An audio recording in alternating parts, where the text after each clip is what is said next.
મહારાષ્ટ્રમાં વસઈ વિરાર મ્યુનિસિપલ કોર્પોરેશને અગ્રવાલ નગરી નાલા સુબારા ખાતે કોર્ટના આદેશોનું પાલન કરતા મહત્વપૂર્ણ વિધ્વંસ ડ્રાઈવ શરૂ કરી.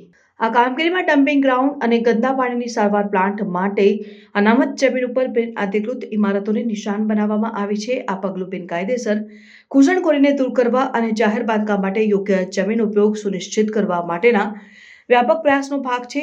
23મી જાન્યુઆરી 2025ના રોજ શરૂ થયેલી આ વિધ્વંસ ડ્રાઈવમાં 34 બિનઅધિકૃત ઇમારતોને દૂર કરવામાં આવી રહી છે, જે 1000થી વધુ પરિવારોને અસર કરે છે.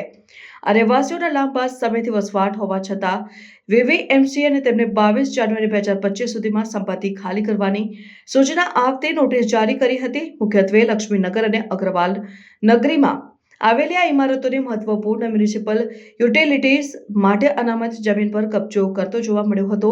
વિધ્વંસ દરમિયાન કાયદો અને વ્યવસ્થા જાળવવા માટે 400થી વધુ પોલીસ કર્મચારીઓની તૈનાતી કરવામાં આવી છે. આ કામગીરી તબક્કાવાર કરવામાં આવી રહી છે, જેમાં 24, 27 અને 28 જાન્યુઆરીએ વધારાની ઇમારતોને દૂર કરવાની યોજના છે. વીવીએમસીની આ કાર્યવાહી બોમ્બે હાઈકોર્ટના આદેશોનું પાલન કરે છે, જે મહત્વપૂર્ણ નાગરિક પ્રોજેક્ટ્સ માટે જમીન જાળવવાની જરૂરિયાત ઉપર ભાર મૂકે છે. વિધ્વંસને કારણે રહેવાસીઓમાં ચિંતાઓ ઊભી થઈ છે, જેમાંથી ઘણા રોજિંદા મજૂરી કરનારા અને ગરીબી રેખા નીચે જીવતા લોકો છે.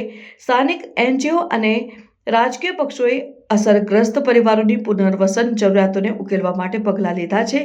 વીવીએમસી જોકે ઝોનિંગ કાયદાઓનું પાલન કરવાની મહત્વતા અને યોગ્ય શહેરી આયોજન અને વિકાસ સુનિશ્ચિત કરવા માટે બિનકાયદેસર બાંધકામોને દૂર કરવાની જરૂરિયાત પર ભાર મૂકે છે.